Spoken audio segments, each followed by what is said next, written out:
So I think all of you, I recognize most of your names. We are the Knoxville History Project. Our mission is simple, is to research and promote the history and culture of this town, city, Knoxville. You will find, at least for the next couple of weeks, the recorded, going to be making some changes to our website a little bit to hopefully enhance your visitor experience. But right now in the portal are our recorded Zooms under podcasts and dialogues. That's going to be moved around a bit in a couple of weeks. I'll let you know about that when the time is right. Also, I want to let you know about a new thing that went out last week, if you saw it on Facebook, and that is we've done this first downtown audio walking tour with Voice Map. This is an international platform based out of South Africa. It's called, if you go to voicemap.me, that's not .com, that's .me. And you can search for Knoxville or nearby, and it will pull up, it's Knoxville Legends, exploring the city's country music heritage. You can download it. You have to download the app. It's $5.99. That's pretty cheap, I think, spending an hour with us, with Jack, really. Jack is doing the narration. But starts on the north end of Gay Street and ends up on the courthouse lawn. So if you'd like to do that, we encourage you to find Voice Map online and download it and tell us what you think. But if you prefer getting out there with a human being that's not just talking to you, but actually is there in person, then we want to encourage you to take a walking tour with Laura Still with KnoxvilleWalkingTours.com. And she does a music tour as well as architecture and Civil War and all that kind of stuff in early Knoxville. So Laura is on it every week. And great to have you, Laura, with us and partnering with us. And also, just over a month from now, on Thursday, June the 17th, we typically do our annual fundraiser, which is a luncheon at the Foundry, but still not quite there yet, meeting in person. But we'd love to invite you and join us on Facebook and YouTube. It's going to be a live broadcast. And we're going to be honoring a special couple, Dr. Charles and Terry Faulkner, for their amazing work that they've done. Dr. Charles Faulkner is an archaeologist, a retired archaeologist. There's some amazing research with Blunt Mansion. Cabot Station in West Knoxville.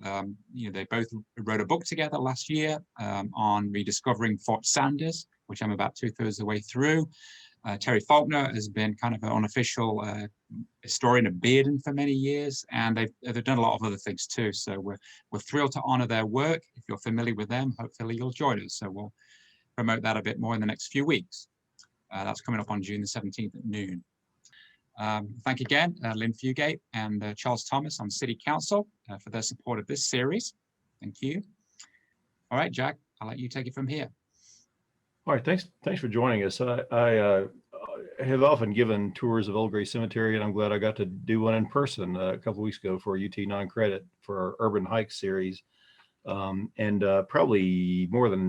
half or more of the pictures we're going to be showing tonight are of Old Gray. But in any cemetery you go to, you can't help but notice that the funeral statuary, even carving on gravestones is often different for one class of people, and that's mothers, and in particular mothers who die young, and that's what we're going to be talking about all kinds of mothers, but just the way we remember mothers in graveyards throughout the city.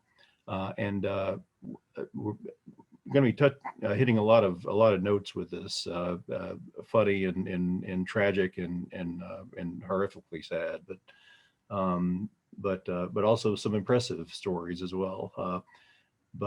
Anyway, by the way, I don't thank them enough. Paul James and Nicole Stahl. Paul takes a lot of the pictures we use in the slideshows. And Nicole always helps facilitate these meetings, and couldn't do any of this stuff without both of them. Anyway, let's look at the first slide there, Paul. All right, this is a very well-known mother. Her name is Mary Blunt. This is one of the oldest gravestones in the central part of the city. Died in 1802 at the age of 41, rather young even for those days. Mary Blunt was the wife of William Blunt, who was the territorial governor. She, in her short life, had 7 children, including Barbara Blunt, who was one of the very first women or girls who ever studied at the University of Tennessee. There used to be a Barbara Blunt Hall. The hill that we know as the Hill is officially known as Barbara Hill, or it was at one time, and named for Barbara for Mary Blunt's daughter. But she also had a son named William Granger Blunt, who was a congressman from this district in the 18 teens. She was described by someone who knew her slightly as in this way: she was an accomplished lady and did much to soften and refine the manners of the first inhabitants of Knoxville. Under her administration, a grace and charm was given to the society of the place. She's been credited with kind of adding some civilization to the frontier, where there was a lot of rough-edged guys who were often drinking too much and engaging in fights with various sorts of weapons. But she kind of brought a bit of civility. And in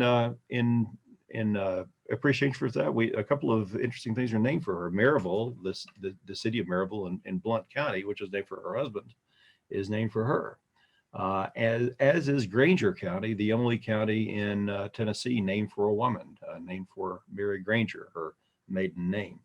But Blount Mansion itself, we have it on some authority, would not be kind of the finer place that it was when it was built, when most of the habitations here were very rude log cabins and shacks. The men who settled around here were pretty practical minded, and she wanted a place with nice windows and things. So she brought that to us, and we're lucky we still have that.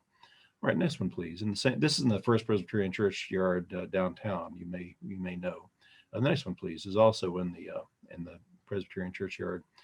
This is an interesting grave just to look at it, isn't it? This is Margaret Ramsey, born in 1777. But you see a few things about it. You see the names of 3 husbands married, and to Thomas Humes, married to F.A. Ramsey, and as his death date. She was actually married and widowed 3 times in her life. And that's remarkable, but not unheard of. But what was particularly interesting in her regard is that she was a mother, and that she was pregnant all 3 times her husband died. She was expecting a child with each of these ill-fated fellows, and bore that child. So she very much knew about single motherhood. That was kind of almost a habit with her. She was but even so, we would remember her even if she were not a mother several times over. She was involved in charting the first public library effort known in East Tennessee history, the first public library effort in 1816, which is something she did just as her husband, Irish immigrant Thomas Humes, died, leaving her the building that we know as Lamar House. That was the building that she and her husband planned and built in the last year of his life. And she was the owner of that building when it became a hotel. And she, I guess, was a landlord for our finest hotel in those early days. A lot of her children were remarkable children. One was a prominent merchant, one was a prominent doctor and editor. And Thomas Humes, named for her I think second husband, was Thomas Humes the younger, was an editor, an Episcopal priest, an author, and the first president of the University of Tennessee after it became the University of Tennessee. He was also, Thomas Humes the younger, her son, was also the first public librarian for a permanent public library here. 70 years after his mother's involvement in the first more modest public library. Thomas Humes was the first librarian of Lawson McGee Library that we know today, the oldest continued operating public library in Tennessee. The stone is interesting for another reason, is that at the top it says, "A mother in Israel," an interesting motto for someone. That's a quote from Judges, a description of a remarkable woman, I think the only female judge or prophet in the Old Testament whose name was Deborah. She was so remarkable they couldn't think of anything better to say about her, that she was a mother in Israel. And Margaret Ramsay was a remarkable woman in lots of ways. They called her a mother in Israel. Do we have a picture of her, Paul? Yeah, here's a photograph of her. There are very few photographs of people born during the Revolutionary War. She was born in 1777. And this, she lived into the era of photography. This was probably taken in the late 1840s, early 1850s. And it's remarkable for another thing. She seems to be smiling, which was not something you did in the 19th century if you're getting your picture taken, especially if you'd seen 3 husbands die. But she seemed pretty pleased with herself. She was happy. She had a big happy family of children that survived her for many years. But an interesting lady, lived a long life and had a lot of kids, and I think was died with some satisfaction. All right, next one, please. All right, this is one of the older graves. Also, this is Mary Lawson White, and she was the wife of James White, the founder of Knoxville. You can barely make it out there. It's not survived the centuries as well as some have. But she was a remarkable woman. She was the origin of the name Lawson that we still see in a lot of old family names. That was her maiden name. But she was also the mother of Hugh Lawson White, the U.S. senator who actually ran for president in 1836 and was at one time president pro tem of the U.S. Senate. But a very nationally prominent figure was her son, Hugh Lawson White, whose middle name came from her maiden name. All right, we're going to move for the next one over to the picture we saw at the very front, and this is the Ella Albers fountain. It was rather famous when it was installed in 1890, and it's famous again, even though it was missing for quite a long time. Ella Albers was originally named Ella King. She was from Ohio.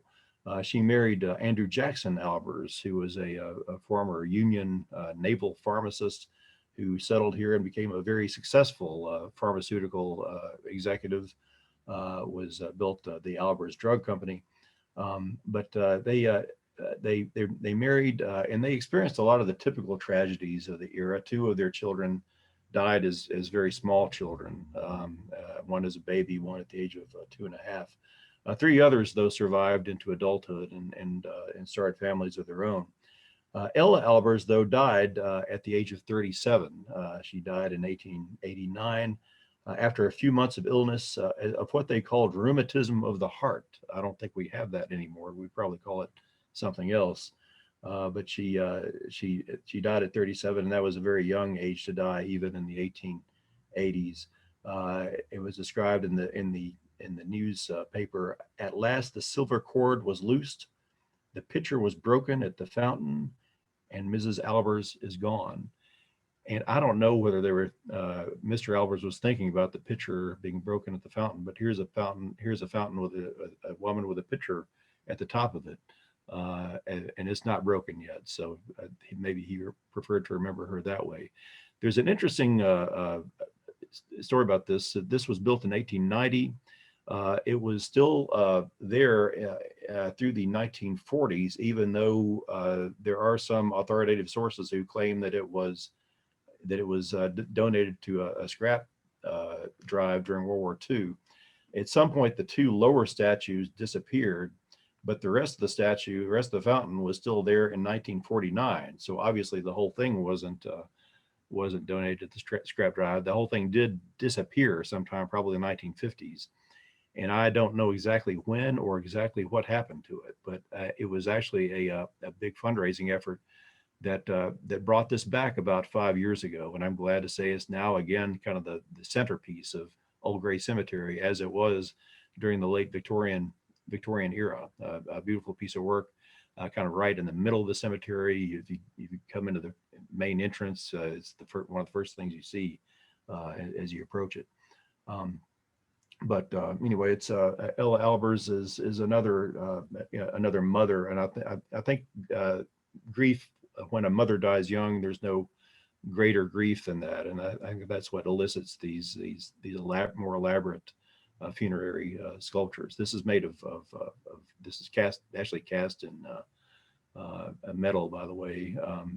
I think it was made in the Birmingham area, but of course Birmingham was the booming iron center back then. But anyway, this is the Ella Albers Fountain one. All right, let's look at the next one, please, Paul. All right, this is just down the hill from there, and this is the grave of Lizzie Crozier French, and we have a picture of her as a young woman on the left there. We've learned a lot about Lizzie Crozier French from our colleague Laura Still through her work on the centennial efforts on in the suffrage movement. We have another booklet to come out soon about suffrage, and she was our most prominent suffragist certainly.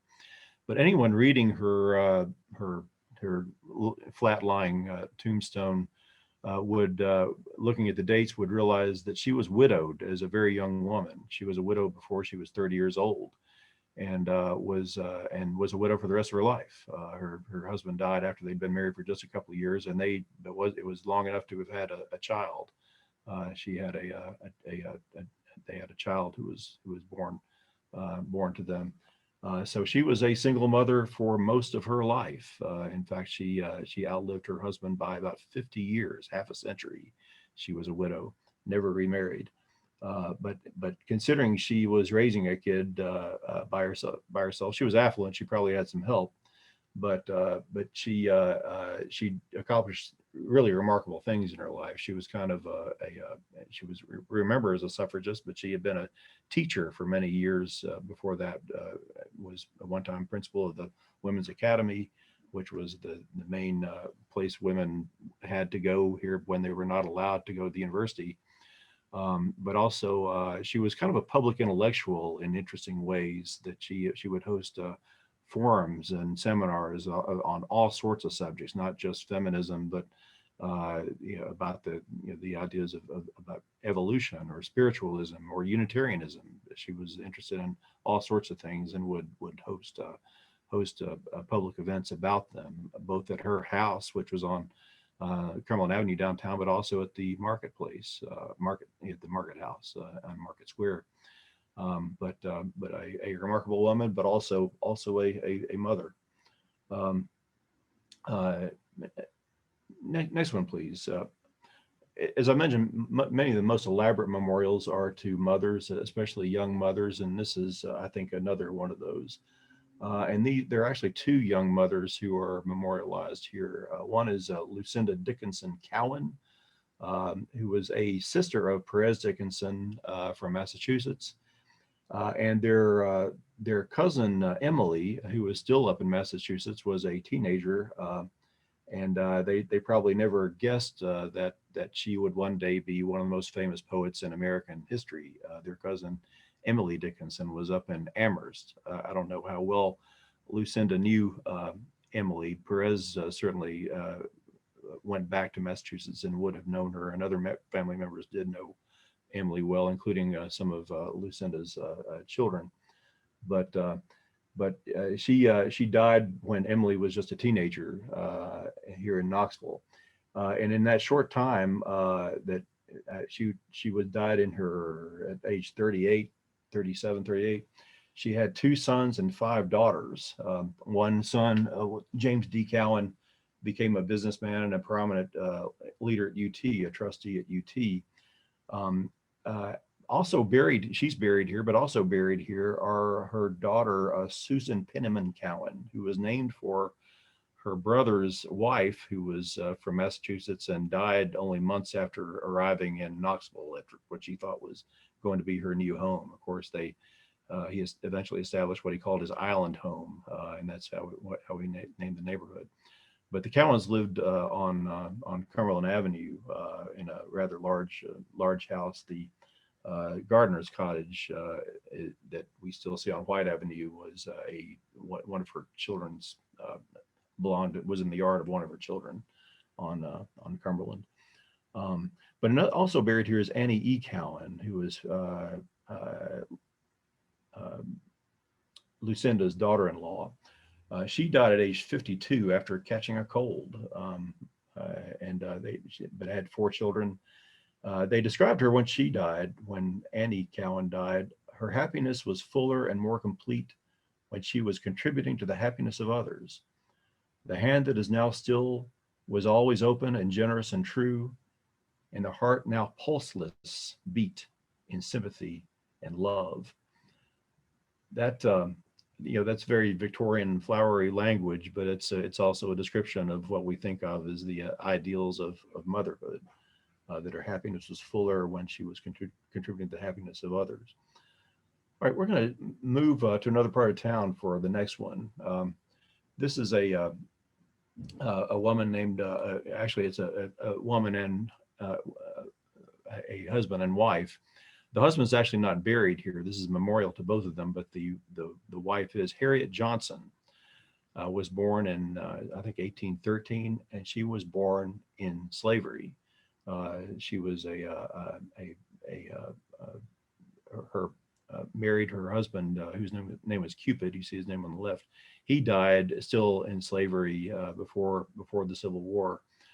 Harriet outlived slavery and proved herself to be an astonishing speculator in real estate. Believe it or not, she was began buying up property in Knoxville when she saw it available, when she had money to spend on it. She had a few kids. One was she lived to see one of them succeed in astonishing ways, and I think the little known story of Cal Johnson is the extent to which his mother Harriet helped him in his early days acquire real estate, because she was already there maybe a bit before he was. Cal Johnson, of course, was the guy raised in slavery who became a major business tycoon in Knoxville. Had a chain of saloons, had some horse race tracks, had a chain of thoroughbreds himself, had several buildings that he had built, but was and used for various purposes in commercial and industrial uses.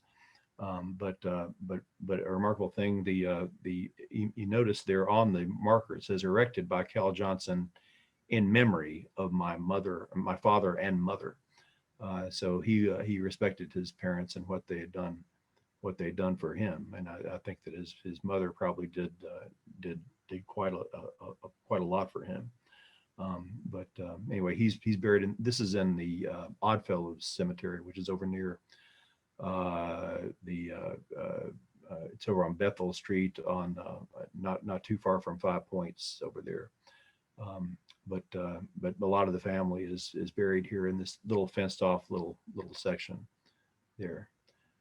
But anyway, he was grateful to his parents and showed it with this stone.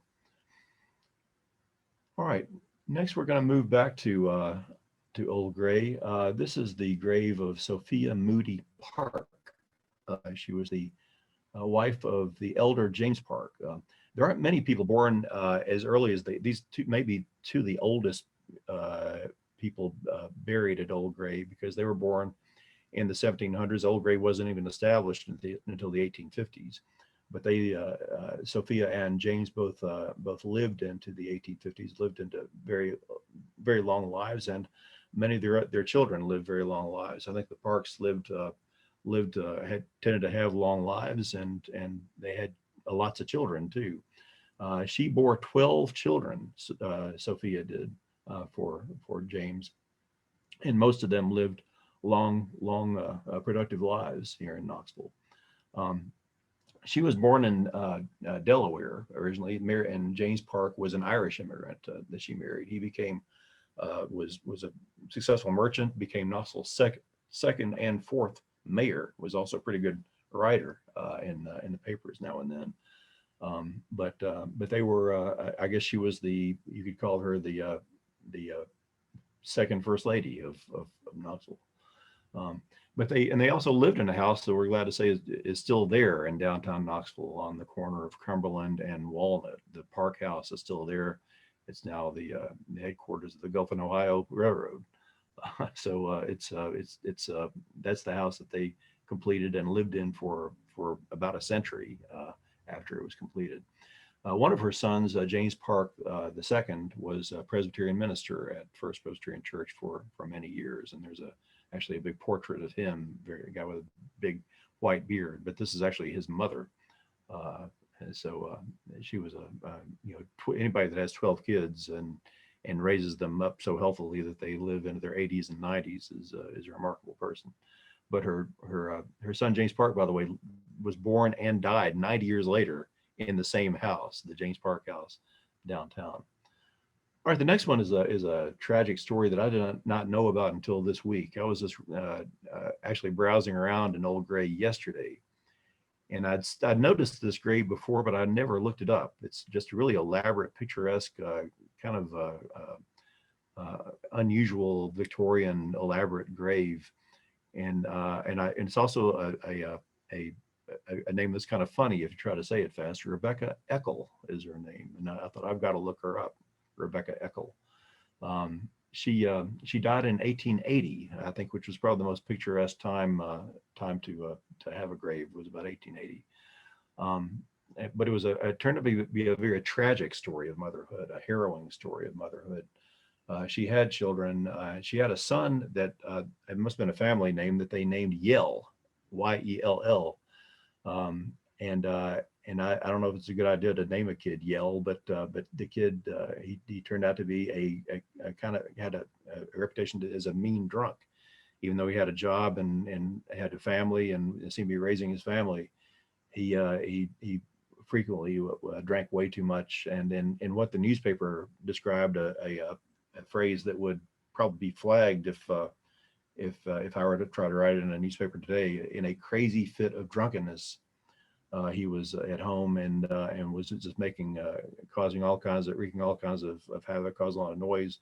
His mother heard it and came downstairs and tried to calm him down, thinking that she could still have some influence over her grown son when she was age 55.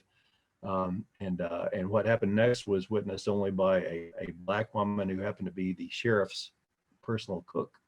What happened was that as she tried to calm him down, he hit her in the head with a crib slat, a slat from a crib, and that's another, I guess, symbol of motherhood. But he hit her in the head with this thing and killed her instantly. She fell, and he kept raging for a while. The sheriff had him arrested. He was out in the yard by this time. And they put him in jail. And in those days, they let the public talk to recently incarcerated prisoners. And he was crying that he loved his mother and that he wanted to see her. He thought she was still alive. And it was just a horrible, horrible scene there. He was convicted, but they couldn't prove malice aforethought. So he was convicted of manslaughter in the case. But this is a very unusual and elaborate grave for even by Old Gray standards, but is kind of more typical of 1880 than it would have been of 1870 or 1895 or later. But an interesting grave, interesting story. Next one, please. This is also an old grave, very close to the entrance, and the grave of Frances R. Gibson. And I don't know how many people notice this, but it lists her. This is a very tall obelisk. It's hard to get a picture of the whole thing, but you see a lot of the usual things that you see mentioned in obituaries. She was a member of St. John's Church and the Osley Circle and Colonial Dames. But at the very bottom, he says, author of The Moon Maiden. I think a lot of people would love to have that on their gravestone. Frances Gibson was a poet, and she was married to a poet who also happened to be a long-term congressman from the 2nd District. I think our most eccentric Republican congressman from the 2nd District was Henry Gibson, who was originally from Maryland. She was originally from New York. They married in Brooklyn, and only later moved to East Tennessee, where he became a very prominent politician. He's among many other accomplishments. He's the guy who raised the money in Congress to establish the Union Monument in the National Cemetery. But they had 2 daughters. She was a mother as well as a poet, and one of them is buried here with her. She was a friend. I noticed in her death notice that that she was the people planning her funeral included Lizzie Crozier French, Mary Boyce Temple, and Lala Arnstein, all of whom were kind of in the forefront of the women's right to vote movement in the early days. Lala Arnstein was one of our first elected officials from women, female elected officials in that era, and the early feminist heroes there are. But anyway, Moon Maiden is a book-length poem I read a long time ago, and she was a talented poet, as was her husband, who wrote The Ban of Balberdane, which is even longer. But interesting stuff. I'd love to maybe sponsor a reprint of this thing someday. All right, next one, please. This one's down the hill a bit. I ran this it's an interesting picture, interesting grave of a woman, I think, holding a cross, the Armbruster Monument. It's an elaborate grave with separate stones in front. I don't know if you can see that they say mother and father in front. Anyway, Margaret Armbruster was born in Glasgow, Scotland, and married a German guy named Josep Armbruster. But anyway, she died at 64, had 3 children and 11 grandchildren at the time. But I just wanted to mention this grave mainly for the sculpture of it. Next one, please. Okay, this is pretty near there, actually, in Old Gray. This is the Tyson obelisk, the tallest obelisk in the entire graveyard, taller even than Parson Brownlow's grave. The obelisk is for the Tyson family, and there are 3 Tysons buried here. But one is Lawrence Davis Tyson, who was the most famous Tyson in his lifetime, because he was a military officer. He was involved in several wars, was in the brigadier general in World War I, and also prominent in Puerto Rico, and sometimes described as the military governor of Puerto Rico in the late 1890s. I don't know whether his wife Betty joined him there. They lived in a house that's still on Volunteer Boulevard at UT campus. I'm sure you've seen it. That nice old house with the kind of tree shaded front yard.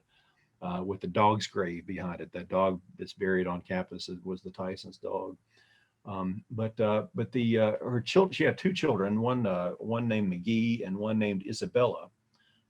Isabella was moved to the north, got married, became a Gilpin.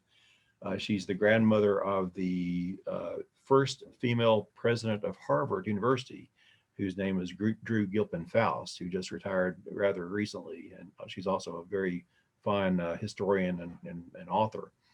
But McGee Tyson, we remember best because he was killed in a plane crash in World War I in the very final weeks of the war. And his mother, Betty Tyson, was in grief about her only son dying so young. And she knew that he loved airplanes, and then he died in an air crash, and she wanted to do something to commemorate him. She gave the city, they had this idea that the city's airport, when the city ever had an airport, this is right after World War I, we had a few airfields, but not an airport. When the city had an airport, she said, I want it to be named for my son, who I love so much. And she had an idea that what if we donate land for a park to the city, that if the city accepts this land, the airport will have to be named for our son. That's actually was a legal document. So they donated what we know as Tyson Park to the city for public use as a public park. And the city did establish an airport originally on Sutherland Avenue and named it McGee Tyson. And to this day, when you see the name McGee Tyson, when you take a flight and you see a tag on your bag that says TYS, that's a memory of a mother's love for her son who died long before she did. Anyway, just a gesture of maternal love and mourning. We've told that story before, but I thought we couldn't have a mom's event without talking about her again. All right, next one, please. We're still in Old Gray. This is the more modest grave of Henrietta Meyer, who was the wife of Peter Kern. She was a German immigrant who was in Knoxville before she met another refugee from the revolutions of 1848 named Peter Kern, who was originally a cobbler, but became a baker and a candy maker and a very popular politician in Knoxville. He was mayor. So she was probably our first lady, or at least our last first lady who had a German accent. But anyway, they had 11 children. These were as prolific as the Parks were almost. And were very family oriented. They had a house downtown. Everybody knew where it was. It was right near Market Square, where Kern's original bakery was, right on the corner of the square there. And they always decorated their Christmas trees, which were fairly new in East Tennessee as a tradition. And she actually gave some lessons to how to decorate a Christmas tree, how to take care of a Christmas tree. But anyway, she was a remarkable one. She died before her husband did. They were a very close couple, and I think Peter Kern lasted just a few years after her death. But anyway, she's someone worth pointing out in this series as well. All right, we're going to move over to a different part of town for the next one.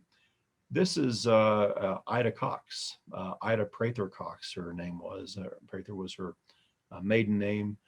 She married a guy named Cox, who was actually killed in World War One. But she married twice after that. But she kept the name of her first husband, Cox. She had a child, I think, by a later husband. So she was a mother. She was born in Georgia, small town Georgia. Spent much of her life on the road, singing jazz and blues. She took off as a teenager and was just on the road. She was a major recording artist in the 1920s. She recorded "Wild Women Don't Have the Blues." I think her most famous song was famous for writing her own songs. That was unusual for a lot of these early recording artists to write their own songs. But she also wrote "60 Minute Man," which had a particular meaning in the song. But in fact, I think looking at her biography, men didn't stay in her life much longer than that. So she somehow raised a child, even with all the unsettling aspects of life on the road and different men around. She raised a child and did it fairly well. Her child was named Helen Good. She settled in Knoxville and became a school teacher, an elementary school teacher in the Black community, and even became principal at Old Simpson Elementary School. Helen Good did. And when Ida Cox began having health problems, there's a story that she had a stroke as she was singing in the 1940s up in New York, and she decided she needed to move in with her daughter and down in Knoxville, and she did. And she lived the last 20 years of her life here, and was living. She made her last album, which is the one you see on the right, "Blues for Rampart Street," with the Coleman Hawkins Quintet. An amazing album for a woman in her 60s at the time to have made. But even though she was famous as the uncrowned queen of the blues and all these things, and there's a brand new biography of her published in Italy, published in Italian. We just got a copy of it. If you read Italian, I might loan it to you. But to her daughter, she wasn't an uncrowned queen of anything. She was mother. That's what she put on her little stone. And this is in New Gray Cemetery. It was, I think her daughter also was in charge of having it moved, because the cemetery where she was originally buried, which is called Longview, went out of business, was badly overgrown, and looked kind of dangerous. So I think her daughter had her reburied here, and her daughter is buried next to her. But anyway, a remarkable connection of Knoxville to the Jazz Age, and we have this little marker with mother as the chief identifying word, and about the young crown queen of the blues, who was such a big star in the 1920s and 30s. All right, next one, please. All right, this is a little bit of a bit of a puzzle. This is one. I was over at Old Gray, and I thought, why don't we get a picture of a woman in the National Cemetery, where most of the people buried are soldiers. And beginning of the Civil War, soldiers, there are thousands of men buried there, but there are also some female soldiers and also some wives of servicemen. But this is a particularly well-known mother in Knoxville history, Ada F. Ada was from Grand Rapids, Michigan. She was a mother of two sons. She is at National Cemetery. Why is she here? I won't ask you to shout out the answer, but just think about it for a second, and I'll show it to you. On the other side is her husband, who was a general in the Army and also has another particular distinction in Knoxville history. His name, this is General Nealand. This is the other side of that stone. That was his wife, who was a mother on the other side. But he wanted a simple soldier's burial, and he got one, and I guess his wife got one as well. I don't know whether she was of the same mind or not, but she was fond of her husband and I think cooperated perhaps. But anyway, that was just a little something, a little curveball there in this series about mothers. All right, let's look at the next one. And again, we're moving to a different part of town for this one. This is at the Freedman Cemetery, which is at very close to the campus of Knoxville College. Laura Ann Kanzler is the short of those two monuments. It's the wife of Hugh Lawson Kanzler. Born 1846, died 1926. The Freedman Cemetery is called that because many of the people buried there were born in slavery. In fact, some of the former slaves of Andrew Johnson are buried there. But Laura Scott was her maiden name. Laura Ann Scott was a free person of color before the Civil War. She was a daughter of William B. Scott, who incredibly, in the late 1860s, was Maryville's first Black mayor. He was elected mayor of Maryville in 1869. Her father. It was a family with much valued education. He'd gotten her to go to a school, ostensibly the only school for Black people before the Civil War, which is in Charleston, South Carolina. And she attended that school and came back here was here during the Civil War in Knoxville, and she talked to General Burnside and got him to agree. This is not probably not long after the siege of Knoxville in 1863. Got him to agree to let her help start a school for recently enslaved Black children. So this was something there was a great need for, the teaching of people who had been raised to be slaves, and many of whom couldn't read or write. This became her mission. She's often described as the first Black public school teacher in Knoxville history, but she was actually the first public school teacher in Knoxville history because there were no white public schools when she was expressing interest in free public education for the formerly enslaved children. But this was, she was a remarkable woman. She had several children. 5 of her children became teachers like she was. She must have been a very charismatic mother. 5 of her children became teachers. 2 of them became principals of schools, of public schools in Knoxville. And one of them was a particularly well-known one named Charles Kanzler. He was a principal of old Austin High, which was kind of the forerunner of Austin East. Was well known to lots of people. But he wrote a book called 3 Generations, which kind of prefigures Roots in a way, because it's a book about his own genealogy starting before the Civil War. But he describes his mother in that book, and was very impressed with her the way she lived her life. But a fascinating family, the Kanzlers, and I encourage you to read that book, 3 Generations, if you can find a copy. It came out about 1940. It's been out of print for a long time, but it got some national attention, and especially in the Black press. All right, next one is a modest stone in Old Gray Cemetery. Mary Fleming Meek. I wonder if this name rings a bell with anybody out there. I was saying one thing I miss about being in person is you look out and see a few people nod their heads if they recognize this name. She is the author of the UT alma mater, on a hallowed hill in Tennessee, like a beacon shining bright. The stately walls of old UT rise glorious to the sight. Uh, and the interesting thing about this is that she was not a UT alumnus.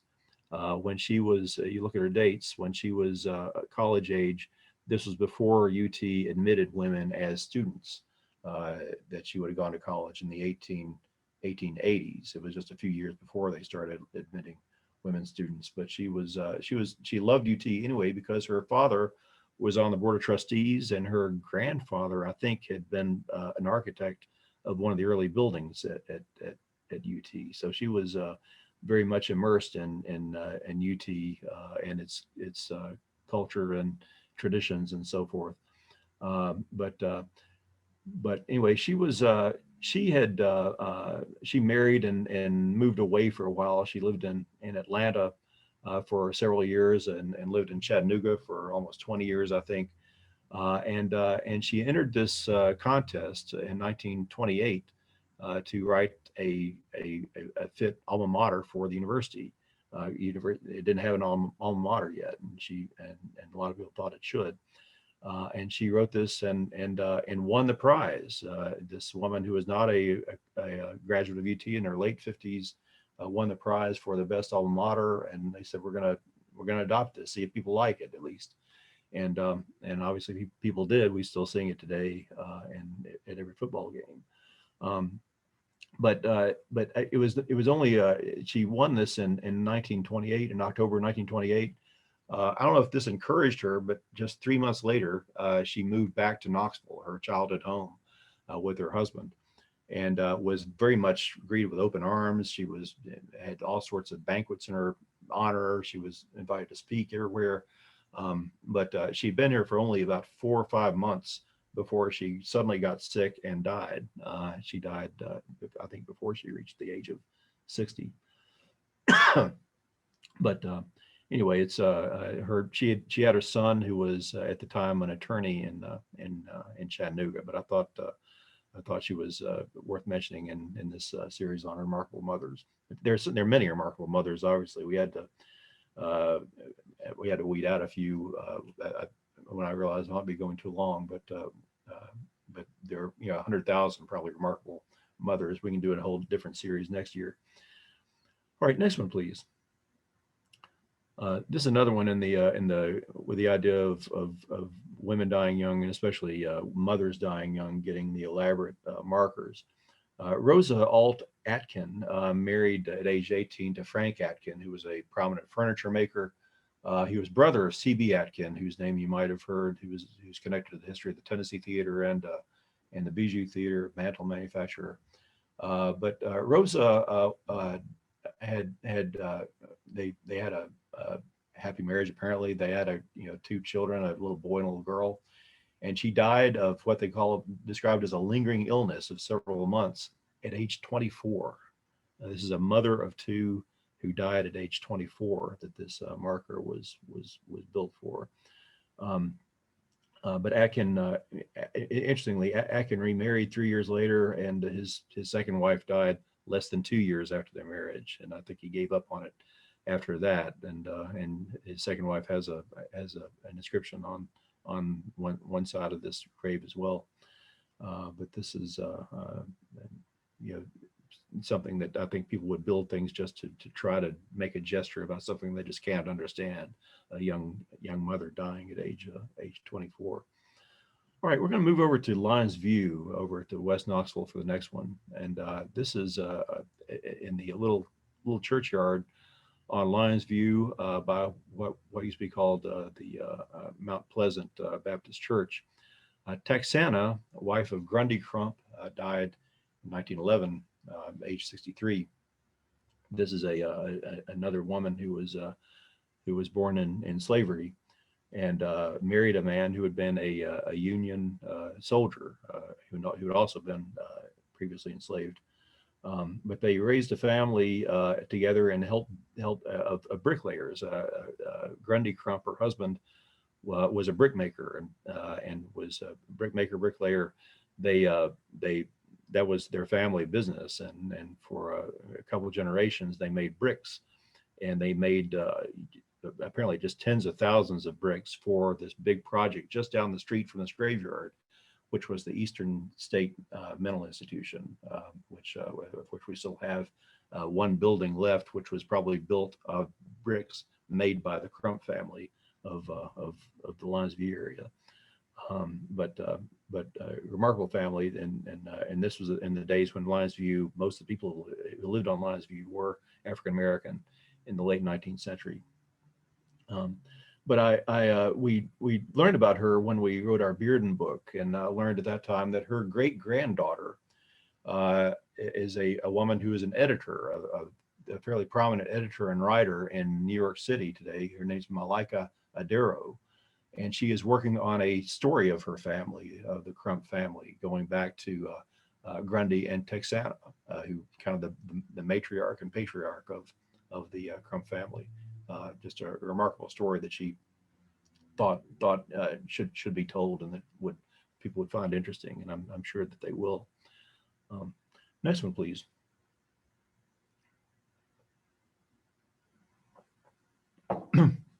All right, this is a story that's in our first book, the first Knoxville Lives book.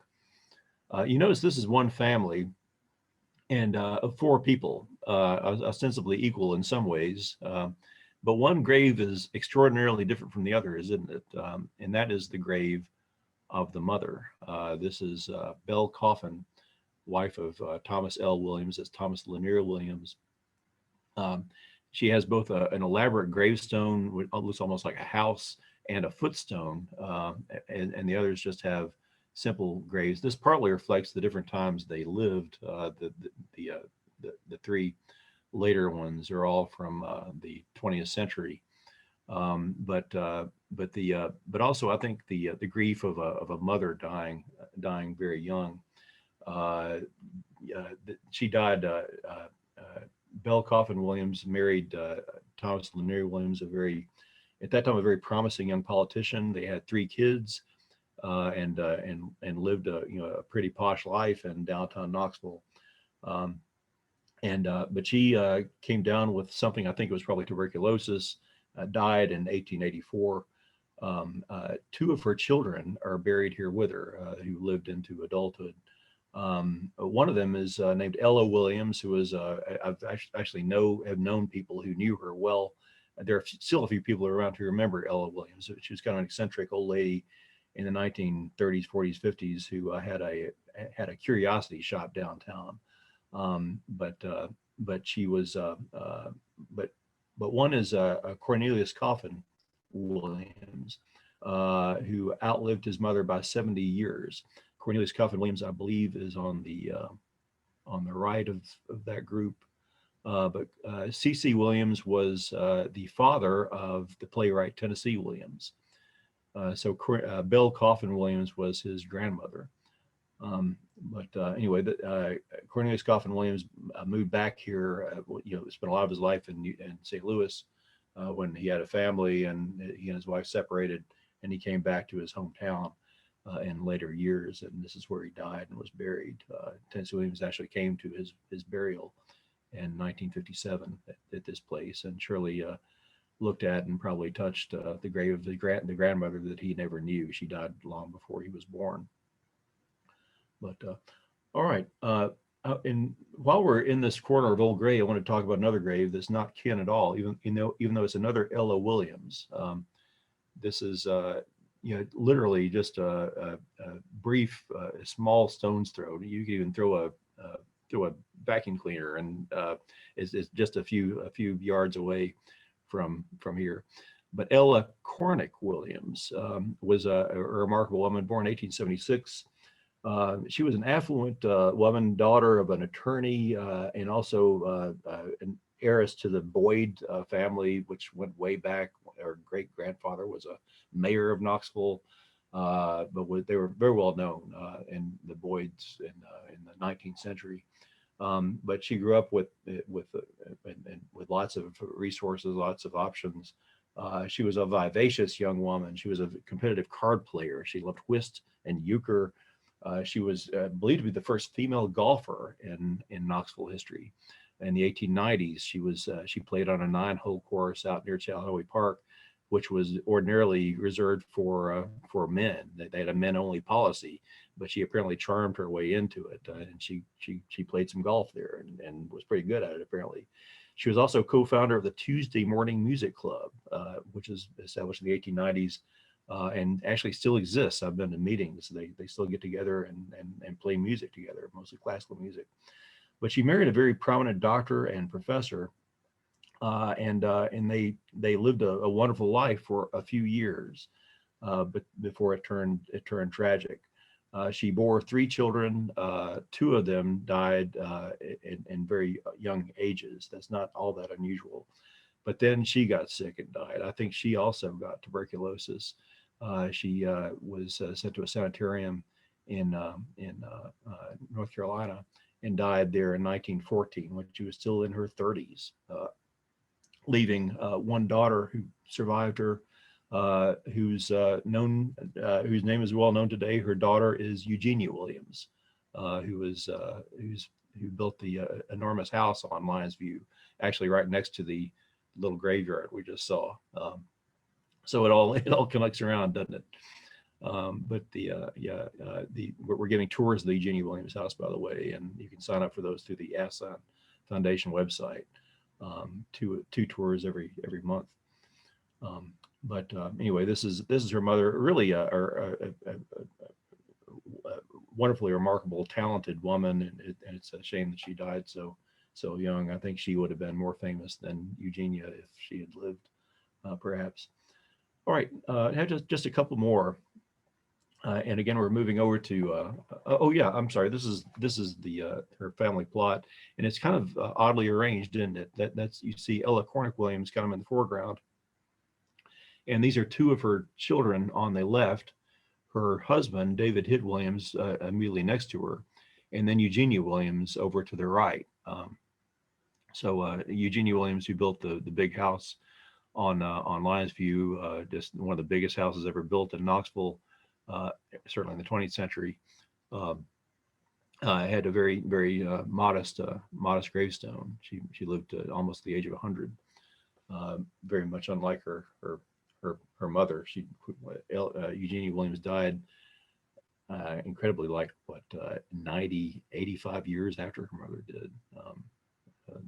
It's hard to believe. But all right, next one, please. All right, we've heard a whole lot lately about the Delaney brothers, Joseph and Buford Delaney, and this is their mother and father.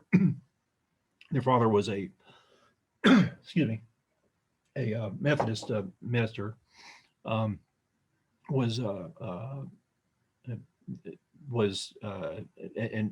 died in, this says 1922.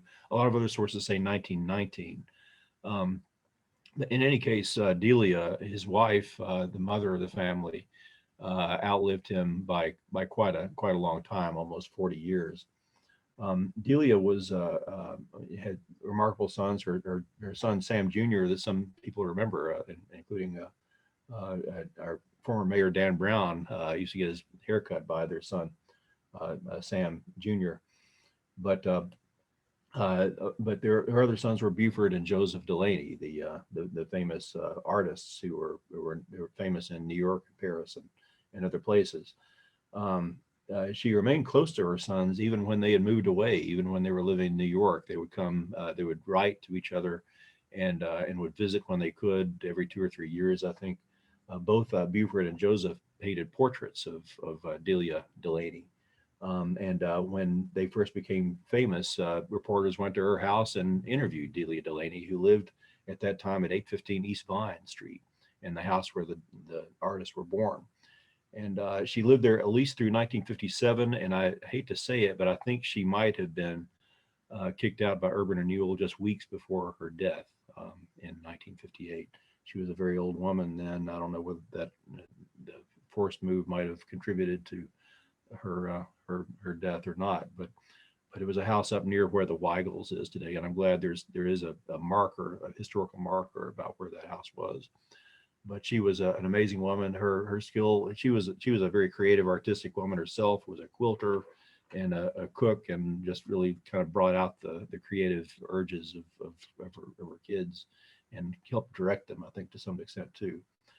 All right, we have one more, which is kind of a special one, and we've talked about this grave before, but there's one thing we haven't done before, and I'm going to do that tonight. But we're the next one is the grave of Eliza Bund, or Bond, as some people say it was pronounced, wife of Edwin Hodgson, born in Manchester, England, August 12th, 1810, died here in 1870. Who was she? She was, of course, she was the mother of the author Frances Hodgson Burnett, who wrote The Secret Garden and Little Lord Fauntleroy, and lots and lots and lots of other books. One of the most famous and successful authors of her time. When her mother died in 1870, Frances Hodgson Burnett was only about 20, and very young woman, and invited some of their friends over to live with them. They lived kind of a bohemian lifestyle that she recounted in her book Vagabondia. But she also wrote a book called The One I Knew the Best of All, which is the closest thing that Frances Hodgson Burnett ever came to writing an autobiography. And she has a chapter in this biography in which she describes herself as the little person, and not she talks about herself in the third person throughout this very unusual autobiographical sketch. What do you call it? But she's talking about her mother here, and the woman who's buried right here in this piece, The One I Knew the Best of All. And this has been this was internationally published in the 1880s, but it was republished in actually by a Maryville group just a couple of years ago. So you can find a copy of it probably at Union Ave Books has had this in stock. But this is Frances Hodgson Burnett writing about her mother. Was Mama clever? No, I think not. The small person never asked herself the question. That would have been most sacrilegious unlovingness. And why would one have thought of asking more of her than that she should be Mama? One would not ask oneself if an angel were clever. And also, one did not think of wondering how many years she had lived. She was just the age of all mamas, the age of a mama. Only as long as she lived in her mind was like that of an innocent, serious young girl, with a sort of maidenly matronliness, not being at all given to eloquence or continuous conversation of any sort. It was a wonderful thing that her mere existence near one meant so much, that it soothed headaches and made sore throats bearable, that it soothed stormy nursery seas and removed the rankling sting of wrong and injustice. One could have confronted any trial supported by the presence of this little, gentle, very ingenuous and unworldly mama. Frances Hodgson Burnett talking about her mother, Eliza Bund Hodgson. Anyway, that's our program tonight. Happy Mother's Day, everybody, and I hope you enjoyed some of this. I'll be happy to take a question or two if there are some. Hey, Jack, we do have a question about the Oddfellows Cemetery. It is exclusively for African Americans, but do you know what the Oddfellows gets its name? Is that a black organization, or you know? No, actually, it was a black and white organization, and there were a couple of chapters of white Oddfellows in Knoxville as well. In fact, bringing back around to Peter Kern and the Peter Kern building on Market Square, it was known as the Oddfellows Hall because the third floor of it was a auditorium where the Oddfellows met. but it was a fraternity. It was